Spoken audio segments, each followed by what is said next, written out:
අදත් හවස් වරුවේ මම පුතත් එක්ක චුට්ටක් එළියට ගියා. වැඩ ගොඩාක් තිබුණා ඉවර කරගන්න. මුලින්ම ඕන වුණේ අපේ නොල් කාඩ් ටිකට සල්ලි දාගන්න.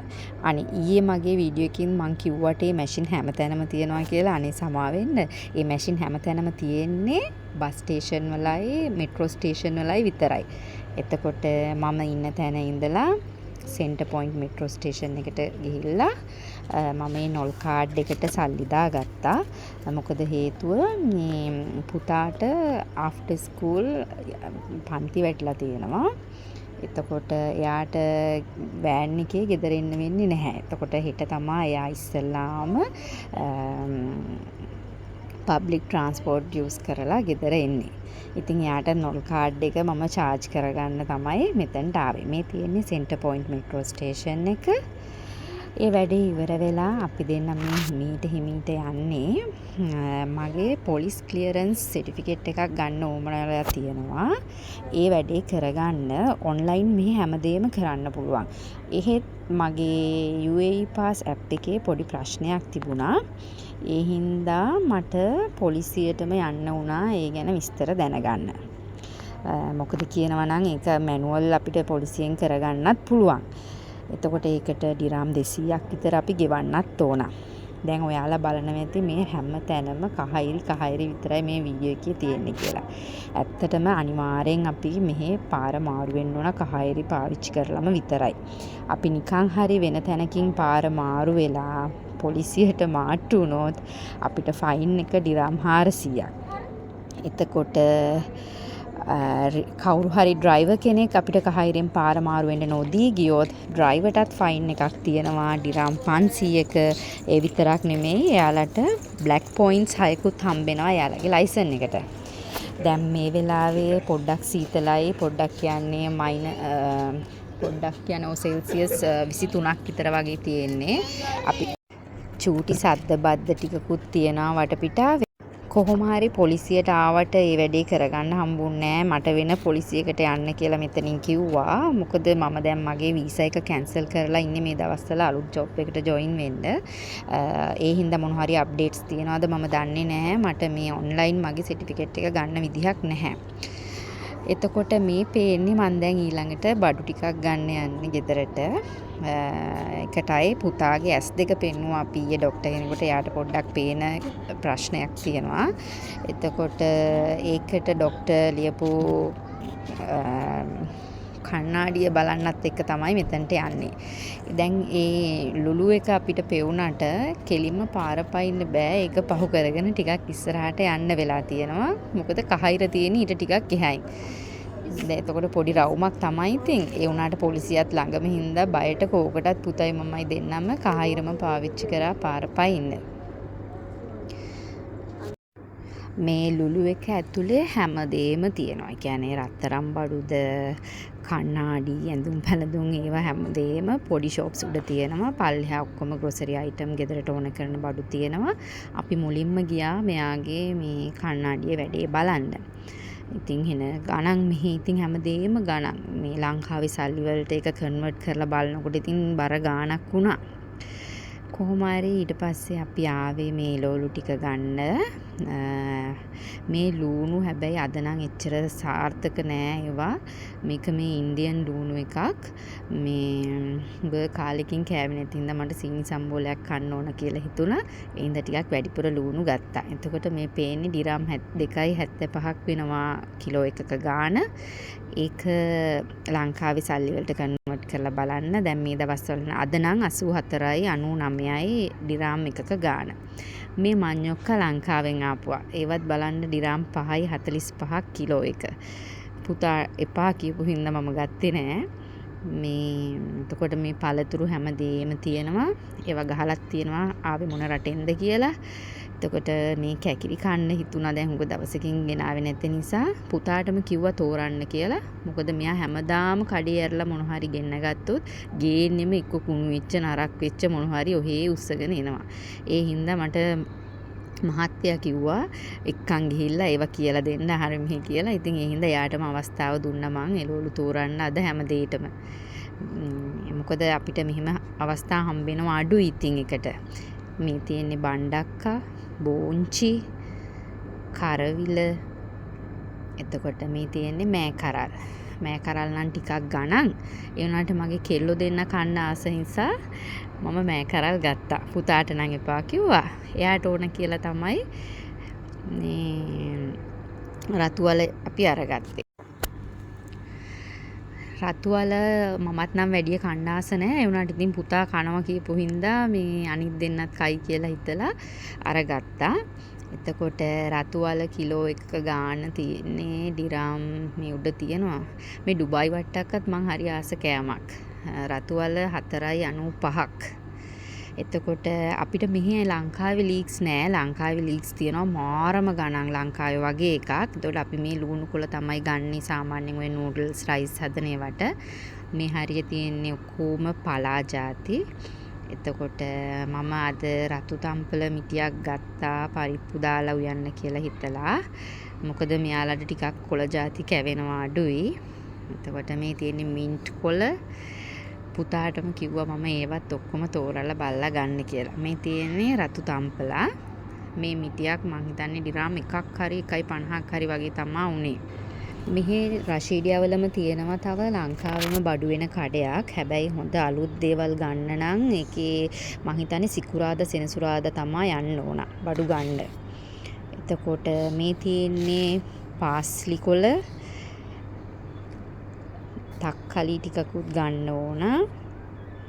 මේ වොෂ් කරලා ඔක්කොම පැක් කරපුවා තියෙන ඒවා ටිකක් ගාන වැඩි ඉතින්. එතකොට තක්කලිත් රටවල් දෙකකින් එන ඒවා තියෙනවා. එතකොට ගානත් දෙකක්. බලලා ඉතින් ගණන් අඩු එකෙන් මම ගත්තා. මොකද මෙහි අපි ඔක්කොම 5 දෙනෙක් ඉන්නවා. අපිට ඉතින් සෑහෙන වියදම් යනවා කෑම බීම වලට.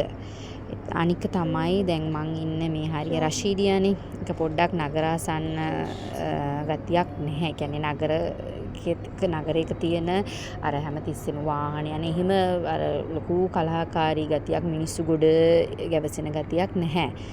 එතකොට ගොඩක් ගස් කොළන් තියෙනවා, ඈතින් ගෙවල් තියෙනවා. හිත පොඩ්ඩක් නිදහස්. එතකොට මේ තියෙන්නේ කැරට් වල ගාන ඩිරාම් 3.95ක්. මේ තියෙන්නේ බෙල් පෙපර්. මේවා නම් ටිකක් ගණන්. මම නම් සාමාන්‍ය වගේ දේවල් ගන්නෙ නෑ. ඇත්තටම මේ වැඩක් නැහැ. අපි දැන් ගත්ත බඩු ටික ඔක්කොම මෙතනට දීලා කිරලා එයා ප්‍රයිස් කරලා දෙනවා. ඊට පස්සේ තමයි කැෂියර් එකෙන් ඒවා ස්කෑන් කරලා අපි පේමන්ට්ස් කරන්නේ. ඔක්කොම ප්‍රයිස් කරගෙනම යන්න ඕන කැෂියර් කවුන්ට් එකට. එකක් හරි මිස් වෙලා තිබ්බොත් ඉතින් ආපහු එන්න වෙනවා. අද ඉරිදා හින්දා මේ ටිකක් සෙනග වැඩි. ඒ කියන්නේ ඉරිදා කියන්නේ සාමාන්‍යයෙන් මෙහි නිමාඩු දවසක්නේ. ගොඩාක් ගෙවල් වල මිනිස්සු කොහොම බඩු ගන්න එළියට බහින්නේ ඉරිදාට. එතකොට මම සාමාන්‍යයෙන් එළවලු ගන්නවා ලුළු එකෙන්. මොකද මේකේ තොග විදියට එන හින්දා එළවලු ටිකක් ගණන් අඩුයි එළියේ කඩවලට වැඩිය. එතකොට මෙතන තියෙන්නේ කරපිංචා. මම පොඩි කරපිංචා පැකට් එකකුත් ගත්තා. එතකොට පොල් අපිට ගෙඩි පිටින් අරගන්නත් තියෙනවා. ඒ වුණාට මම හැමතිස්සෙම මේ ගාපු එක ගන්නේ. අර මෙහි තියෙන ඉතින් මේ කාර්ය බහුල බවයි වෙලාවක් ටිකක් අඩු නිසා මේක ලේසි. එතකොට මේ හැමදාම මම පොල් ගන්න මෙතන. මේ තියෙන්නේ තැඹිලි කියවන්නේ මේක මේ ලංකාවෙන් ආපු එකක්. මේ මට මුලින් ඔයාලට පෙන්වන්න බැරි වුණා. මම මෙතනට ආපු ගමන් ඉස්සෙල්ලාම කරේ මාළු තෝරපු එක. තෝරලා කිරලා එයාලට දුන්නා. මොකද එයාලා ක්ලීන් කරලා කට් කරලාම දෙනවා. එතකොට දැන් මම මෙතනට ආවේ ආපහු ඒ ක්ලීන් කරපු මාළු ටික කලෙක්ට් කරගන්න. මේ තියෙන්නේ හුරුල්ලෝ. මෙතන සමහර මාළු ಜಾති තියෙනවා මම නම් ජීවිතේට ඇත්තටම දැකලත් නැහැ කාලත් නැහැ. ඒ හින්දා මම ඒවා ගන්න යන්නෙත් නැහැ. මොකද සමහර මාළු ಜಾති කන්න බෑ එහෙම අපිට. ඒවා උයන ක්‍රමත් ඇති එක විදිහට. එතකොට මේ තියෙන්නේ බල පැටව් වගේක් ඔය කෙරවලෙම තියෙන්නේ. මේ තියෙන්නේ මේක වෙනවා ඩිරාම් 8.90ක්. එතකොට ඒකත් ගණන් අඩුයි සාමාන්‍යයෙන්. මේ වුණාට මම අදත් ගත්තේ වෙන අලුත් මාළු జాතියක්. මම දන්නේ ඒකේ රස කොහොම වේද කියලා try කරලා බලනවා ගෙදර ගිහිල්ලා. දැන් මම පුතත් එක්ක මේ කවුන්ටර් එකට ආවේ මගේ බඩු ටික බිල් කරගන්න. එතකොට මෙතනක් තියෙනවා ඉතින් චූටි අයිටම්. මම නම් මේවා කිසිම දෙයක් ගන්නෙ නැහැ. මේ කෙල්ලෝ දෙන්න ආවොත් නම් ඉතින් බේරන්න බෑ. ඔය මොනවම හරි ගන්නවා ඔතනින්. එතකොට දැන් මෙතන ඔක්කොම මේ ටික මම බිල් කරලා මේකට පේමන්ට්ස් කරලා මෙතනින් පස්සේ මම යන්නේ මම දන්නේ අනිත් ඩුබායි වල අනිත් තැන්වල කොහොමද කියලා. මෙහි තියෙනවා කඩයක් ඔක්කොම කුළුබඩු ಜಾති හරිම හොඳ ෆ්‍රෙෂ්. එතකොට අපිට ඒවා කිරලා ගන්න පුළුවන්. දැන් ඇත්තටම කියනවා නම් පරිප්පු කිලෝ එකක් මට හරියටම ෂුවර් නෑ. දැන් ලුලු එකේ 10ට නම් ගන්නේ. අතනින් අපිට කිරලා ඩිරාම් 5ට ගන්න පුළුවන්. මම දන්නේ ඊටත් වැඩිය අඩුවට ගන්න පුළුවන් තැන් සමහරට තව තියෙනවද කියලා. මොකද මං මෙහි දැන් දෙවෙනි පාරට මම මෙහි ආවට පස්සේ මේ රශීදියාවලම තමයි දැන් අවුරුදු දෙකමාරක්ම. එතකොට මේ බෑග් එකටත් ගෙවන්න ඕනානේ ඩිරාම් 725ක්. මම පුතාට අතට දුන්න බෑග් එකක් ගෙදරින් මේක ගන්න කියලා රියුස් කරන්න පුළුවන් එකක්. එයා ඒක අමතක කරලා ගිහිල්ලා. එතකොට මට බෑග්ස් 3ක් ගන්න වුණා. කොහමරි මේ බෑග්ස් තුනේම බඩු වලට මට ගියේ මට මතක ඩිරාම් 83යි 750ක්. දැන් ගෙදර ගිහිල්ලා බලන්න ඕන එකින් එකට. එතකොට බෑග් නම් ටිකක් බරයි. හැමදාම කඩේ යන්න පුතා එක් කරගෙන යන්න මං ලොකුම හේතුව තමයි බෑග් කොච්චර බර වුණත් එයා අත් දෙකට ඕක උස්සගෙන යනවා. ඒ විතරක් නෙමෙයි. එයා ඕක හරියට අර මේ අපි ඩම්බෙල් එකක් යූස් කරනවා වගේ පාර දිගේ යනකොට සමහර වෙලාවට නමලා අතින් නම් වැලමිට ගාවින් නමලා ඒක නිකන් එක්සර්සයිස් එකක් වගේ කර කර තමයි සමහර වෙලාවට පාර දිගේ යන්නේ. දැන් මේ අපි දෙන්න යන්නේ අර මං කියපු කුළුබඩු තියෙන කඩේට. එතන හැමදේම තියෙනවා. මට හැබැයි අද ගන්න ඕන වෙලා තිබුණේ මිරිස් කුඩු ටිකක් ගන්න විතරයි. ඒ වුණාට උතන්ට ගියාම හැමදාම අමතරව තව කීයක් හරි මට වියදම් වෙනවා. මේකත් මේ චූටි මාකට් එකක්. මේක ඇතුලේ තියෙනවා රෙදි කඩ, රත්තරන් බඩු, එතකොට saloon, type centre, typing centres, එතකොට ෆ්ලවර් ෂෝප්ස් හැමදේම තියෙනවා. චූටි එළවලු කඩක් තියෙනවා. හැබැයි ඒ එළවලු කඩවල වල බඩු සෑහෙන්න ගණන්. හැබැයි හොඳ බඩු තියෙන හොඳ ෆ්‍රෙෂ් ඒවා ගොඩක් ගණන්.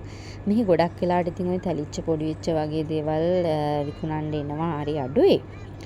මෙතන තමයි මං කියපු තැන.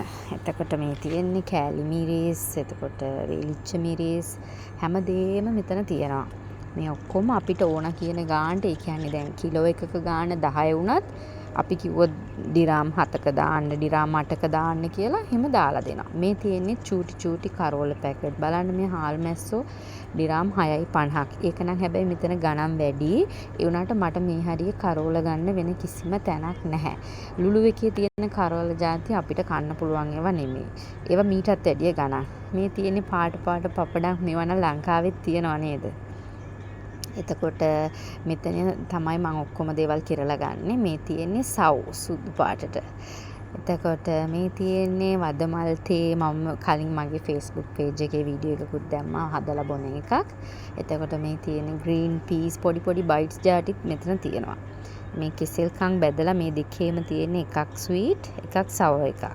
එතකොට කජු තියෙනවා, පිස්ටාචියෝ තියෙනවා, ආල්මන්ඩ්ස් තියෙනවා. අම්මෝ මෙතන නම් කජු කිලෝ එකක් ඩිරාම් 55ක්. මේ ලංකාවේ වගේම තමයි ඉතින් කජු කන්න ලේසි නෑ.